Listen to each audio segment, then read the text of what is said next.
ठंड से अंजलि 3 दिन और 3 रातों से समुन्दर में फंसी थी। ठंड से उसका शरीर सुन्न पड़ चुका था कि तभी एक अचानक उठी भारी लहर ने उसे खींचकर पानी में डुबो दिया। घबराहट और घुटन में होश आया तो उसने दूर एक छोटा सा आइलैंड देखा। जान बचाने की आखिरी कोशिश में वह किसी तरह तैरकर किनारे पहुंची और बिना पीछे देखे उस सुनसान टापू के अंदर चली गई। मौसम बेहद गर्म था और सबसे जरूरी चीज पानी कहीं नहीं मिल रहा था। आधा दिन घूमने के बाद उसे बस पत्तों पर जमा एक बूंद ओस मिली। फिर उसने कपड़े टांग कर एक छोटा सा शेड बनाया ताकि धूप से बच सके। थोड़ी देर आराम करके वह आगे बढ़ी, उम्मीद में कि शायद कोई पगडंडी मिले और वहां इंसान। शाम तक उसने सूखी टहनियां इकट्ठी की और पत्ते बिछाए। फायर स्टोन से कई बार कोशिश की पर आग नहीं जली। फिर उसने अपना छोटा कमर कुशन फाड़कर उसके अंदर का रुई वाला हिस्सा निकालकर सूखे पत्तों पर रखा। इस बार चिंगारी पकड़ गई। आग जलते ही उसे थोड़ी उम्मीद मिली। सुबह दर्द से आंख खुली। उसकी टांगों पर बड़ी संख्या में चींटियां छड़ी हुई थीं। वह घबराकर उठी और चींटियों को हटाया। टांगों पर लाल लाल निशान उभर आए थे, सो उसने कपड़ा फाड़कर टांगें बांध ली। कई दिनों से भूखे प्यासे चलती अंजलि अब बेहद कमजोर हो चुकी थी। शाम तक उसे न कोई फल मिला न पानी। थककर एक पेड़ से टिककर सो गई। अगले दिन अचानक आंख खुली तो उसकी सांसें थम सी गईं। एक मोटी हाथ जितनी चौड़ी अजगर जैसी सांप उसकी छाती के ऊपर से रेंग रहा था। वह एकदम जड़ होकर लेटी रही, खुद को लकड़ी की तरह शांत रखते हुए। सौभाग्य से सांप उसे छोड़कर आगे निकल गया। घबराई अंजलि आगे बढ़ी, पर कुछ ही देर में उसे लगा पैरों में असहनीय खुजली हो रही है। पहले की चींटी के कांटे अब फोड़े जैसे हो गए थे। दर्द और डर उसे खा रहा था। पानी की तलाश में वह और अंदर भटक गई और पूरी तरह रास्ता खो बैठी। कई दिन बिना पानी के गुजर चुके थे। उसकी हालत इतनी खराब हो गई कि उसे भ्रम दिखने लगे। उसे लगा जैसे सामने कोई गांव है। शरीर अब जवाब दे चुका था और वह बेहोश होकर गिर पड़ी। जब होश आया तो वह एक बिस्तर पर थी। पास की मेज पर पानी रखा था, लेकिन जैसे ही उसने हाथ बढ़ाया उसे पता चला कि उसके हाथ पैर बंधे हुए हैं। कुछ क्षण बाद फिर बेहोश हो गई। अगली बार जागने पर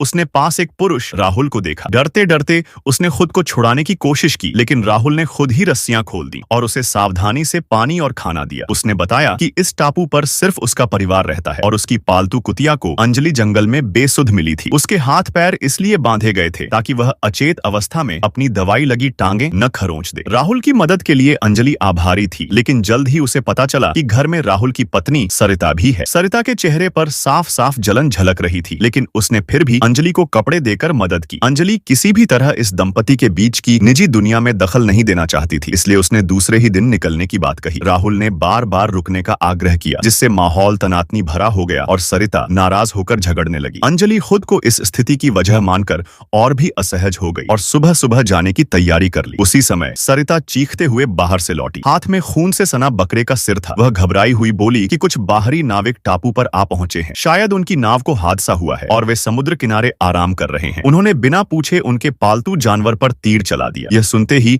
अंजलि को उम्मीद जागी। उसने तुरंत पूछा कि वे लोग कहाँ हैं। सरिता ने हैरानी की बात इस बार ईमानदारी से उसे रास्ता बताया और जाने को कहा। अंजलि पूरी ताकत लगाकर समुद्र किनारे पहुंची। नाविक सच में वहां थे, लेकिन वह पहुंचते पहुंचते उनकी नाव चल चुकी थी। आखिरी उम्मीद टूटती दिखी। तभी उसने जेब से एक छोटा शीशा निकाला और सूरज की रोशनी को नाव की दिशा में परावर्तित कर इशारा करने लगी। संकेत काम कर गया। नाव पर खड़े कप्तान ने चमक देखी और नाव रुकवा दी। अंजलि की कठिन, डरावनी और अकेली सर्वाइवल यात्रा आखिरकार खत्म हो गई।